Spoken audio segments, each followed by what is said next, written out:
हाय दोस्तों, आज का हमारा बहुत अहम टॉपिक है पीई रेशो के बारे में। अगर आपने पहली वीडियो नहीं देखी ईपीएस वाली, अर्निंग पर शेयर वाली, तो आप जाके पहले वो देखें। इसके बाद आपको ये अच्छे तरीके से समझ आएगा।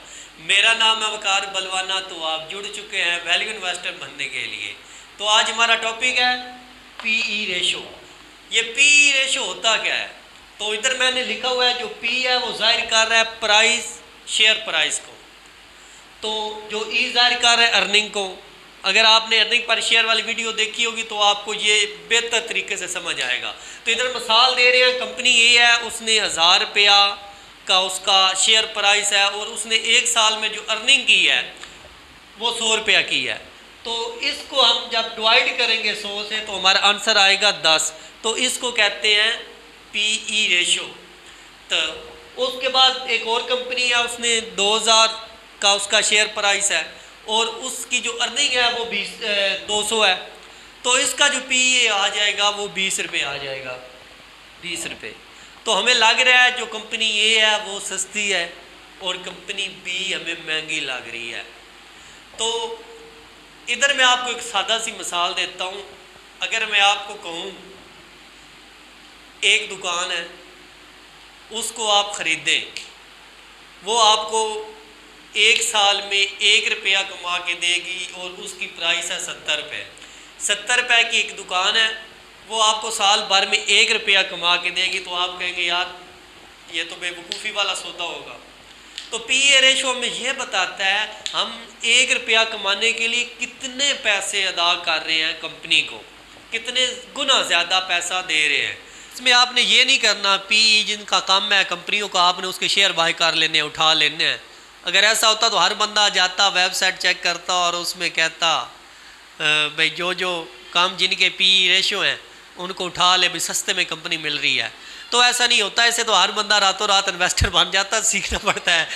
तो ये आप ये कर सकते हैं, इसको अपनी जो वैल्यूएशन है ना, रिसर्च है, उसमें शामिल कर सकते हैं। ये कंपनी मुझे सस्ते में पड़ रही है, और बहुत से फैक्टर होते हैं कंपनी को आइडेंटिफाई करने के लिए। मिसाल के तौर पर इधर मैं मिसाल देता हूँ, अगर आपने कोई रियल स्टेट की कंपनी उठाई हुई है तो उसने एक साल तो बहुत सारे प्लाट या फ्लैट उसने बेच दिए, तो उसका तो पीए बहुत अच्छा नज़र आ रहा होगा।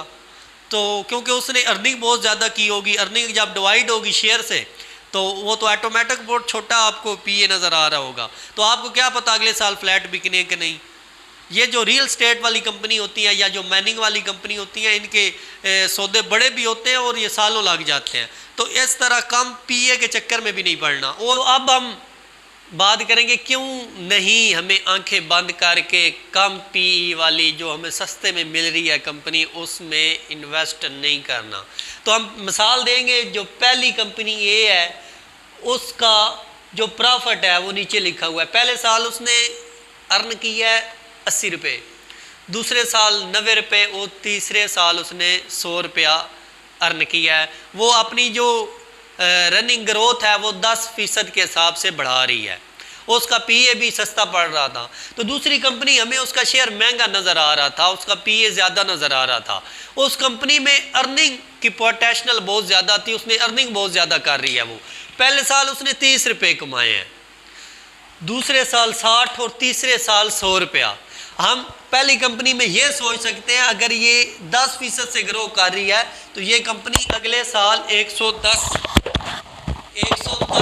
तक ये ग्रो कर सकती है। तो ये कंपनी पहले साल इसने 30, 60 और 100 और ये अगले साल 140 तक अर्न कर सकती है।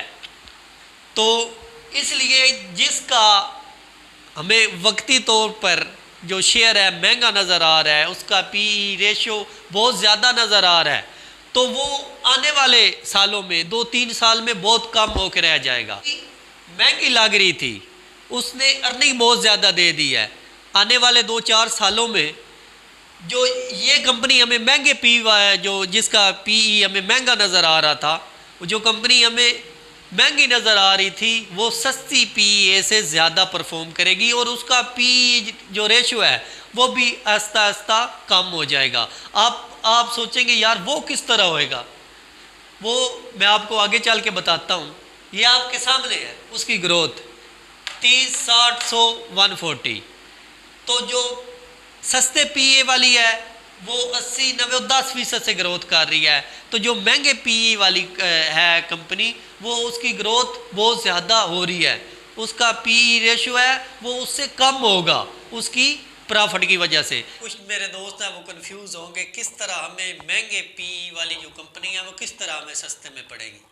तो इधर हम मिसाल लेंगे, 100 रुपये की शेयर वाली कंपनी है, उसका जो अर्निंग पर शेयर है वो 5 रुपये है।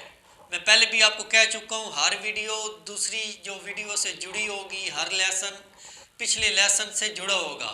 अगर आपने पिछली वीडियो नहीं देखी तो आप जाके अर्निंग पर शेयर वाली वीडियो पहले देख लें। तो ईपीएस 5 रुपये पहले साल पड़ा, तो उसमें पी था 20 रुपये। दूसरे साल कंपनी ने ग्रोथ की है, अपना जो ईपीएस है वो बढ़ा के 10 रुपये कर दिया है। तो इस पे आपने तो पहले शेयर जब बाय किया उस वक़्त आपको 20 रुपये पीए पड़ रहा था।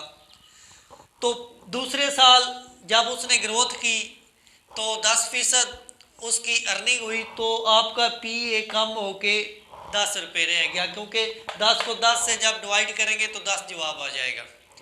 तो तीसरे साल इसकी ग्रोथ बढ़ती है, वो 20 रुपये हो जाती है। तो अब आपकी जो पी रेशो कम होके 5 रुपये रह गई है, को डिवाइड करेंगे 20 से तो 5 पीए आ जाएगा। एक शेयर आपने बाय किया था 3 साल पहले, उसका पी आपको पड़ रहा था 20 रुपये। तो 3 साल अगर कंपनी ग्रोथ की है जिस तरह, उस लिहाज से आपका पीए कम होके रह गया 5 रुपये। तो यही बताने का मकसद है, अगर कंपनी की ग्रोथ अच्छी है, कंपनी अर्निंग पर शेयर बहुत अच्छा लेके आ रही है, तो उसमें ये जो फैक्टर है पीई का वो इतना ज़्यादा नहीं होता। तो आगे आगे हम सीखेंगे किस तरह हमने वैल्यू इन्वेस्टर बनना है। तो आज आपने सीखा है पीई रेशो के बारे में। तो ये हमें ये बताता है हमें कंपनी कौन सी कितने सस्ते में पड़ रही है या महंगे पड़ रही है, या हमें ये बताता है, इसमें यह भी नहीं कि हमने बस यही उठा के इधर ही वेरीफाई कर लेना है भाई कंपनी ये हमें महंगी पड़ रही है या सस्ती पड़ रही है। तो ये भी नहीं करना, ये 7-8 साल का पीछे रिकॉर्ड भी देखना होता है। एक साल अगर कंपनी की ग्रोथ नहीं हुई तो ये तो नहीं ना वो कंपनी फारग है। तो 5 से 8 साल का जो डाटा वो पीछे देखना होता है। तो आस्ता आस्ता चलेंगे जी। तो अपना ख्याल रखिएगा। अल्लाह हाफ़िज़।